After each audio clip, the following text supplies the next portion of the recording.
I knew I wasn't on the list the second the hostess gave me that tight, polite smile. She scanned the iPad screen again, dragging her fingers slower this time, like pretending to search would soften the blow. "I'm sorry. What was the last name again?" she asked. "Baker," I said. "Trevor Baker." She tapped, frowned, then looked back up. "I don't see a reservation or a guest pass under that name." "Right, of course not." I took a breath and nodded like I was unfazed. I'd been here before, literally and metaphorically, these glossy rooms full of people pretending I wasn't standing in the middle of them. Same performance, different stage. The launch banner behind her read, "Dahlia" in slick black letters. One name, like Beyoncé, but hungrier. Inside, everything smelled like saffron and PR money. Cameras were flashing. Chefs were laughing too hard at things that weren't funny, and the servers looked like they'd been plucked from a skincare ad. I saw food bloggers with ring lights clipped to their phones, investors shaking hands over wine that cost more than my truck tires. And through it all, I spotted her, Dahlia, my wife, in a white blazer and slicked back ponytail, moving like she was already the next big thing. I stepped around the hostess and walked inside, ignoring her, "Excuse me, sir," like I couldn't hear it. Dahlia turned just as I reached her. "Hey," I said, calm, steady. "Quick question, why wasn't I on the list?" She looked me up and down like I was a fingerprint on her wine glass. Then she actually laughed. "Did you really think you'd be invited?" she said, tilting her head. No anger, no sarcasm, just raw dismissal. Like I'd asked why I didn't get a role in her movie. I stared at her for a second, then I nodded once, smiled. That was all I gave her. Then I turned and walked back through that crowd, past the hostess who didn't meet my eyes, past a waiter holding scallop canapes I'd helped source through a friend of a friend, past the giant black and gold Dahlia sign I'd once sketched the first version of on a napkin in our kitchen. I walked out without another word. I sat in my truck just down the street, engine off, windows cracked. The laughter from the restaurant still carried, light and fake, bouncing off glass and concrete. I stared at the dashboard, not really seeing it. Then I saw her again, 10 years younger, standing behind a chipped counter in a dead-end diner in Modesto. That place was falling apart. Floor tiles cracked, the coffee burnt. Half the lights buzzing overhead. But Dahlia? She moved like she owned a 5-star kitchen. Tight ponytail, stained apron, multitasking like a machine. I watched her boss her cook around while flipping through invoices and wiping down the register with the same rag. She had this wild, sharp energy, like she knew exactly where she was headed, even if no one else could see it. I was 25, working supply chain logistics for regional groceries. Nothing fancy, just freight and cold storage contracts. Stopped in there for lunch because my GPS crapped out, and I needed somewhere with AC and caffeine. The food sucked, but I kept going back. One night she looked so beat I walked across the street and brought her a burger from the other joint. Nothing fancy, just one with real seasoning and a toasted bun. I dropped it off at the counter and said, "If you're gonna work 12 hours, you should at least eat something decent." She looked up at me like I was either hitting on her or trying to sell her something. "You didn't make this?" she asked. "Nope, but I didn't burn the fries either." She smiled. First real one I saw from her. That was how it started. Back then she was working doubles and going to culinary school 2 towns over, driving an ancient Corolla that needed a screwdriver to start.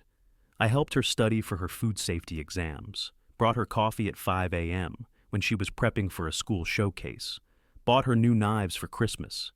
She kept talking about owning her own place one day, not just a restaurant.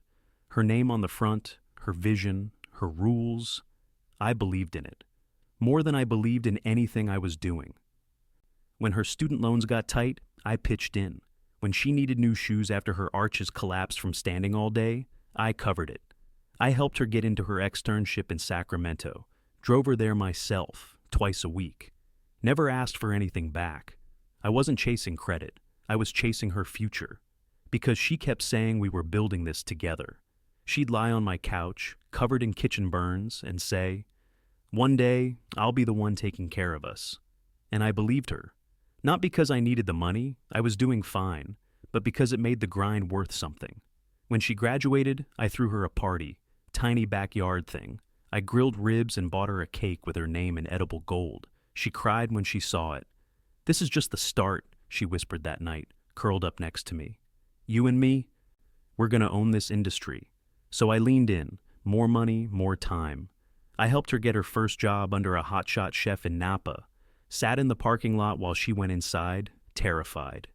I spent weekends vetting real estate with her when she said she was ready to open something of her own. And when the bank laughed at her solo application, I co-signed. No hesitation. She called me her anchor, her foundation, said she couldn't do it without me. But then it started changing. She got picked up by some influencer chef group on Instagram, those folks who wear denim aprons and shoot branded reels with microgreens. All of a sudden, she stopped calling it our vision. It became her name, her concept, her kitchen. I noticed the shift in small things. She'd thank her team for pulling off a dinner, and I wasn't included. She started calling me Trevor in interviews instead of my husband. I thought maybe I was reading into it, but it kept happening. She'd show me her new logo and not ask what I thought. She stopped telling people how I'd helped her land vendor deals, just said, "We've got great supply partners." I didn't mind being in the background, but she stopped letting me step forward at all.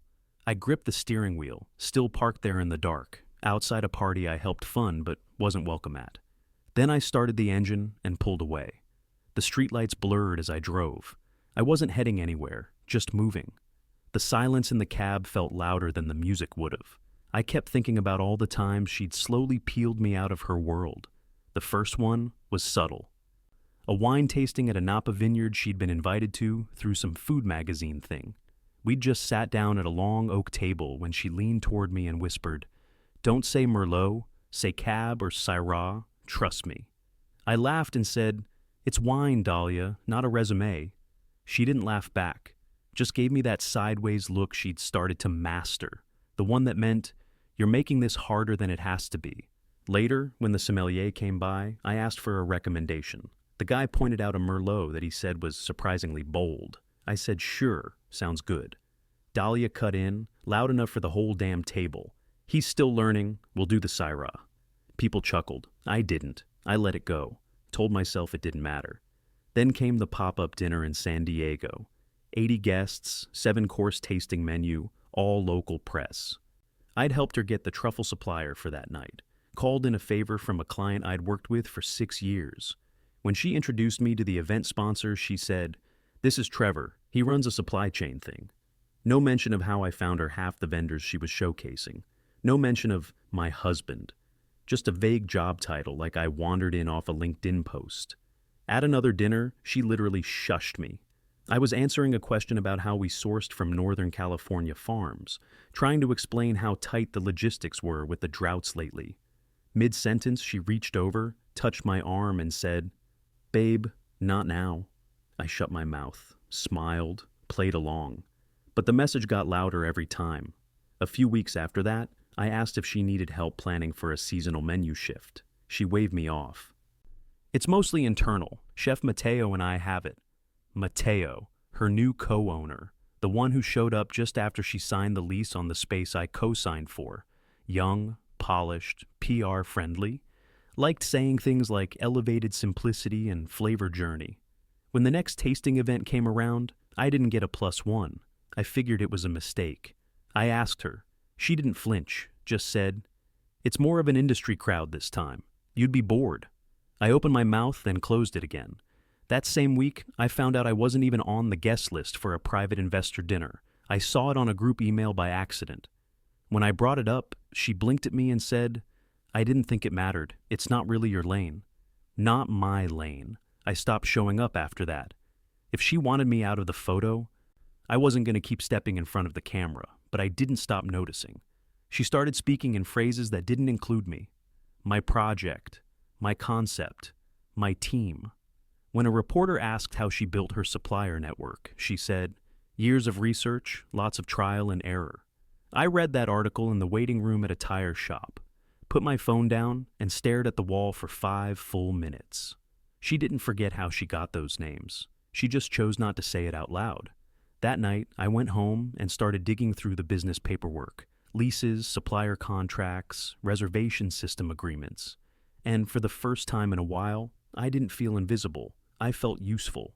I poured a whiskey, sat at the kitchen table, and started reading line by line. I was still at the kitchen table 2 nights later.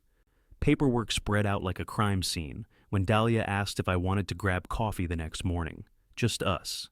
We met at a place she used to love before she got fancy. Plain ceramic mugs, real sugar packets, booths that squeaked. She barely looked up when I sat down. I waited for her to speak. She tapped her spoon against her cup a few times, then sighed. "I didn't put you on the guest list for the launch," she said. I didn't blink. "Yeah, I got that." She added a little almond milk to her coffee, stirred it slow, like the silence was my fault. "It's not a husband event," she said. I leaned forward, voice calm. "What the hell does that even mean?" "It means—" She paused, squinting like she was choosing her words carefully. "You don't fit the image." I didn't say a thing. "You're not culinary. You don't come from hospitality. These people expect a certain vibe." "Right," I said, nodding. "I'm not polished enough." "That's not what I said." "You didn't have to." She shifted in her seat, lips tightening. "You've been helpful, Trevor. No one's denying that. But this is about elevating the brand." I looked her dead in the eye. "I co-signed that brand's lease. I got the reservation system set up. I brought in the seafood distributor when your Napa guy ghosted. And I'm grateful." I laughed once, short and sharp. "Are you?" She didn't answer. I drained my coffee, stood up without saying another word, and walked out. By the time I hit the parking lot, I wasn't even mad. I was done. That night, I pulled out the fireproof lockbox from the back of the closet and opened every folder, paper copies of every contract, every vendor clause, every shared account we'd ever touched. And then I called Sonia. Sonia and I went back 15 years. She knew the food business better than most executives twice her age. She'd always said Dahlia had talent, but no clue how to respect the hands that lifted her. When I'd first started backing Dahlia's ideas with real money, Sonia warned me. "Don't do a single thing without protection," she'd said. "You're not married in business, only in court."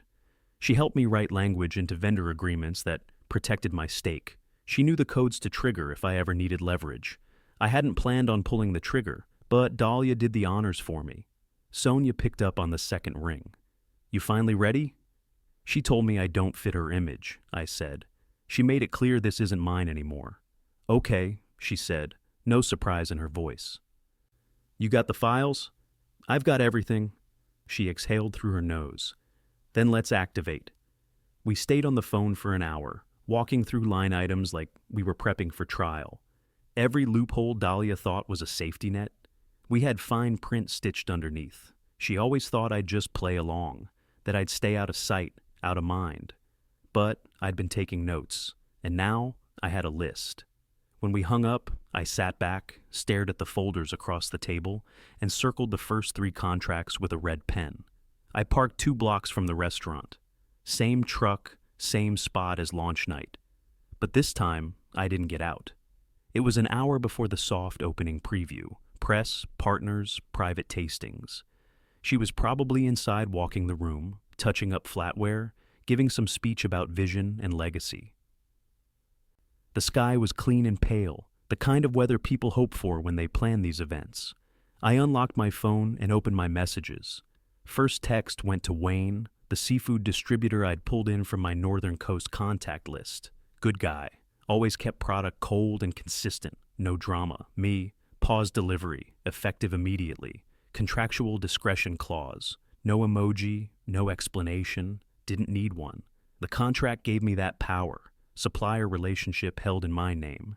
He responded within 5 minutes. "Wayne, copy that. Not my first rodeo. Let me know when to resume." Second text went to Dispatch Corps, the tech startup running her reservation system. They built the infrastructure from scratch. I'd invested in their Series A. I was still on the board. Me, enforced contract, breach of partnership clause. I already knew what that meant. System would freeze within the hour. Guests would show up with confirmations and get greeted by a technical issue screen. Third text went to the landlord of the event space, leased under my LLC. Me, invoice penalty clause, breach of use standards, process full fee. He wouldn't ask questions. The clause was clear. Event branding had to match leaseholder approvals. She changed the signage last minute without notice. Dahlia thought those kinds of details were for small people to worry about. I hit send and dropped the phone on the passenger seat. Now, all there was to do was wait. I rolled the window down, watched the sidewalk. A few bloggers strutted past, checking their hair and their phone cameras. One guy in a button-down was shouting into an AirPod, probably trying to confirm press badges. 10 minutes later, I saw the ripple. A waiter stepped outside, phone in hand, pacing. One of the junior chefs followed, talking fast with both hands up. Then came Matteo, buttoned up, sweating, looking like a man who just realized he left the oven on at a wedding. He pulled out his phone, dialed, waited. And then, like clockwork, she stepped out. Dahlia. Phone glued to her ear, jaw locked, eyes scanning the street like it might give her an answer. I leaned back in my seat. Another message came in from Sonia. Sonia, systems freezing now. Press will be locked out. They'll feel it in 20. Me, good. Back down the block, Dahlia was still pacing. I could tell by her face she didn't understand how it all fell apart so fast. Probably blaming tech support or a delivery driver. Still thinking this was some fluke. Not a fuse someone lit on purpose. My hand stayed on the wheel. I didn't move, didn't blink. She paused on the curb and looked straight ahead. Not at me, she couldn't see me through the tint, but right in my direction. And I knew she felt it. That small itch at the base of your neck when you realize you're not in control anymore. I picked up my phone again. One more message to Wayne. Me, keep the product on hold. I'll call when I'm ready. Then I turned the key and started the engine. The next morning, I sent a text to Dahlia at 7:04 a.m. Me, we need to meet. Today. Back office, 10 a.m. No pleasantries, no soft ask. Just instructions. I walked in at 9:59 wearing jeans and a clean button-down. No tie, no pretense. Just enough polish to look serious, not desperate. I carried 3 folders, clipped and labeled. Dahlia and Matteo were already seated at the conference table. She looked wrecked, hair tied up, no makeup, phone face down like it had betrayed her overnight. Matteo looked pale. I liked that. Neither of them said hello.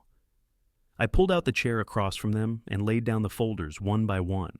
First folder, distribution agreement. Second, reservation system terms. Third, event space lease. Each one had their signatures. Each one had mine, and Sonia's company in the legal support column. I didn't sit back. I leaned in. Dahlia didn't even open the folders. You seriously came here to flex? I raised my eyebrows. No, I came here to be clear. Matteo opened the first folder, started flipping pages. He looked younger with panic in his eyes. Dahlia crossed her arms. You shut down my launch. You tanked months of prep work. For what? To prove a point? I didn't shut it down, I said. I exercised my terms. Everything in those pages is legal, no surprises. She shook her head and laughed without humor. You're bitter. That's all this is. No, Dahlia, I said. This is business. You wanted clean, curated, industry approved. You wanted image. Well, image costs. Matteo cleared his throat. So what do you want? You trying to sue? You want buyout terms? I turned to him. What I want is irrelevant. What's happening is already in motion. Contracts are frozen, access is locked, deliveries are paused, and unless you come to the table with real terms, it stays that way. Dahlia slammed her hand on the table. You think you built this place? I didn't flinch. I know I did. She stood up and paced behind the chair, arms tight across her chest. You're acting like you're some silent partner who got cut out. But you were never part of the food. You were just logistics. Funny, I said, because every time the food needed saving, you called me. Every time your vendors bailed or the lease fell through or the systems crashed, you came to me. She spun around. Because I trusted you. No, I said. You used me. You used me because I made it easy. Because I stayed in the background like a good little husband while you played the genius in the spotlight. Matteo leaned back in his chair, jaw tight. He was starting to understand this wasn't salvageable. Dahlia pointed at the folders. So what? You want your name on the damn window now? I leaned back finally. I want nothing from you. I just want what I built not to be buried under someone else's rebrand. You're killing my reputation. No, you're doing that. I'm just holding the receipts. She fell silent. The air in the room felt like it dropped 5 degrees. I stood up and looked directly at her. You edited me out, Dahlia. You made me a ghost in your success story. This is the part where the ghost speaks up. Mateo cleared his throat again, but I cut him off with a look. I grabbed the folders, tapped them into a neat stack, and set them dead center on the table. Then, I walked out of that office without saying another word. By the time I got home that afternoon, the ripple had already become a wave. My phone buzzed nonstop for 2 hours straight. Not from Dahlia, she was radio silent, but from industry friends, old colleagues, even Sonia. The first headline came from a mid-tier gossip blog that usually covered chef divorces and PR stunts. Mystery backer yanks. Support from rising star. Chef days after launch meltdown. The article was thin on facts, thick on speculation. Called me an unnamed financial partner with deep vendor ties. Said sources claimed the reservation crash and ingredient drop were deliberate contract pulls. Didn't mention my name yet. Then came the tweets. Dahlia's sous chef, some tattooed kid named Reed, who once thanked me for getting him his first shot in a commercial kitchen, posted, "Funny how some people forget who got them their first vendor deal. Didn't tag her, didn't have to." It got over 2,000 likes in 4 hours. People started asking questions in the replies. Some of the food bloggers from her launch posted side-by-sides of the original menu, with the stripped-down version served after the freeze. One even captioned it, "Looks like someone lost their fish plug. Hope the scallops were worth the attitude." Then someone, don't ask me who, leaked an email chain, not just one, a whole thread of supplier conversations from the early build-out. My name was on every deal. I'd introduced her to produce vendors, wine reps, sustainable meat distributors. I'd built that supply web like a damn spider, and now it was unraveling in public. Then came the screenshot. An old Instagram post, probably 2, maybe 3 years ago. Dahlia, smiling, holding up a champagne glass at our anniversary dinner in Oakland. Caption read, "To the man who made all this possible. I dream it, he builds it." Someone dug it up. It made the rounds fast. They circled the line, turned it into a meme. One person reposted it with, "So when exactly did he stop existing?" Her brand started bleeding. Fast. 2 investor groups she'd name-dropped in articles suddenly went quiet. One removed her name from their rising talent list. A podcast canceled a guest spot. And then, finally, her name showed up on my phone. Dahlia. Can we talk? Dahlia. This is getting ridiculous. Dahlia. I never wanted this to turn ugly. Dahlia. You didn't have to destroy everything. I didn't respond. I sat at the counter in my kitchen, ate a turkey sandwich, and let the texts pile up. Sonia texted me later that night. Sonia. Everything playing out exactly how we expected. You good? Me. I'm fine. Sonia. You should have done this a year ago. She was right. I'd let it go on too long. Let her rewrite the story while I sat back, hoping maybe she'd look up and remember who helped her build the damn chapters. She didn't. So I made sure the world remembered for her. Next morning, a food columnist I didn't even know DM'd me, asking if I wanted to go on record. I didn't even answer. I didn't need credit. I didn't need headlines. But silence? That was done. I powered off my phone and took a walk. Didn't bring music, didn't bring a plan, just let my legs carry me, slow, deliberate. The city looked different when you weren't waiting to be invited into it. When I got back from that walk, I opened my laptop and pulled up the list. There were still loose ends, quiet ones, no headlines, no blog posts, just the final stitches tying me to a woman who didn't know how to say thank you without a camera rolling. First, the equipment loans. 2 6-burner ranges, a cold press, the walk-in, all leased under my personal credit, auto-pay tied to my account since day one. I logged in, opened the payment portal, and shut it down. Canceled future billing, reassigned the contact information to her office. That alone would trigger a call from the financing company by morning. Let her explain why her name wasn't on a single line. Next, the shared line of credit, originally opened as a backup fund when we were planning the first pop-up. She used it exactly like she used me, heavily and without hesitation. I called the bank. "Hi, this is Trevor Baker. I need to remove myself from joint access to account ending in 4429, effective immediately." The rep asked if there was a business split happening. I said, "Yes, one-sided." 10 minutes later, I had the confirmation email. I forwarded it to my accountant and archived the rest. Then I sent one final message, the one that mattered most. I pulled up the contact file for Jensen & Sons, the family-run food co-op I'd introduced Dahlia to when she was still building her sourcing plan. They backed her early, loved the local first pitch. I'd eaten Sunday dinner at their house, watched their kid graduate high school. I wrote the email carefully. Clean. Professional. No drama. Subject: new opportunity for your consideration. Body: hi Jensen family, hope you're doing well. I wanted to personally introduce you to a chef I've recently started supporting, Jessica Tran. She's running a seasonal kitchen out of Santa Rosa with a focus on regenerative ag and sustainable meat sourcing. Her numbers are strong, her product is better, and she's operating debt-free. If you're reallocating your investment budget, I strongly recommend a meeting. Best, Trevor Baker.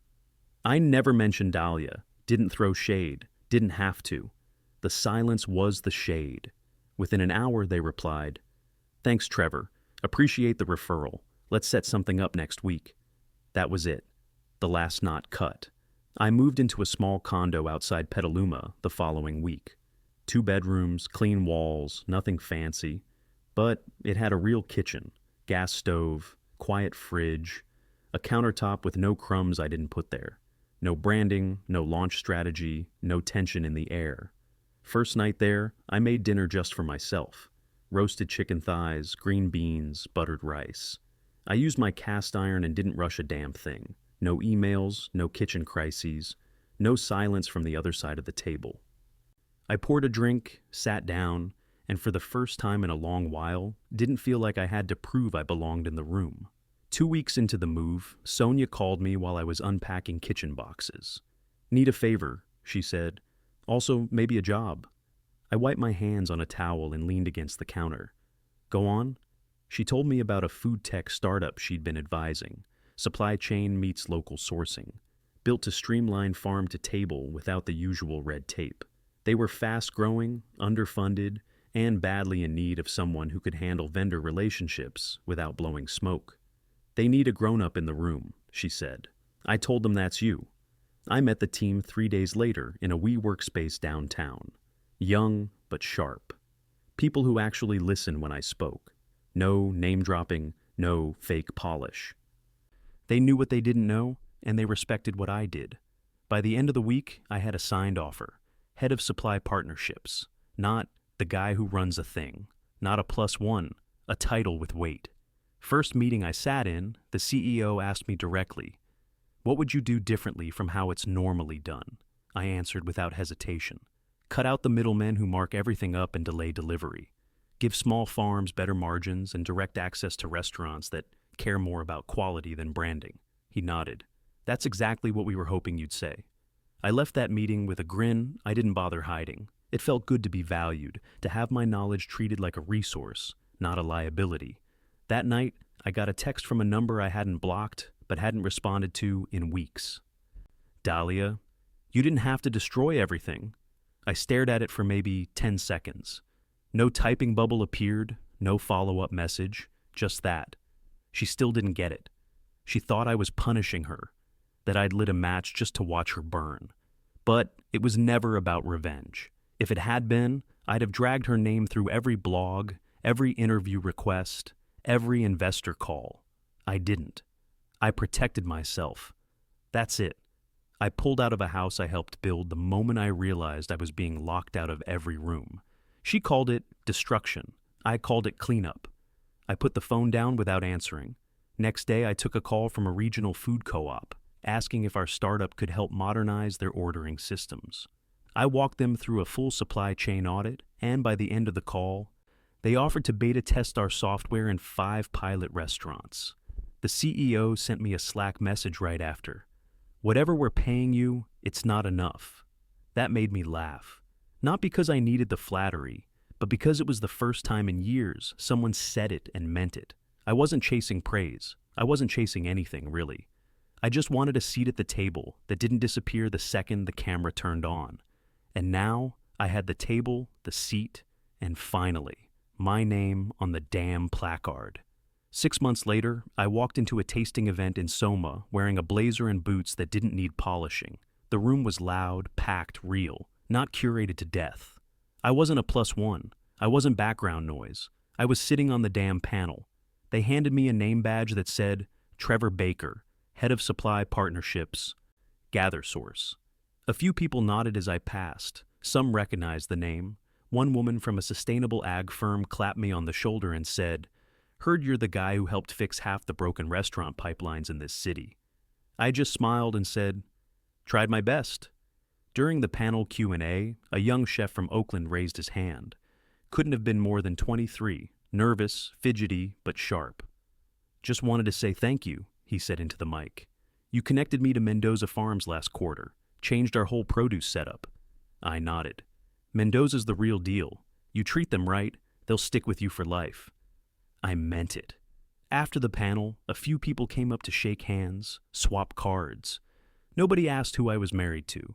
Nobody looked past me like I wasn't supposed to be there. I was the one they came to see. That night, I drove home with the windows down. Nothing fancy, no playlist, no post-event dinner invite I was secretly left off of. Just peace. I got inside, loosened my collar, and pulled out a cast-iron skillet, pan-seared steak, roasted carrots, buttered potatoes with rosemary from the planter on the windowsill. Nothing plated, nothing posted.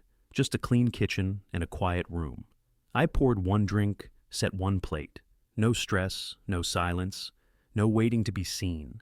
The table was small, but every seat was mine.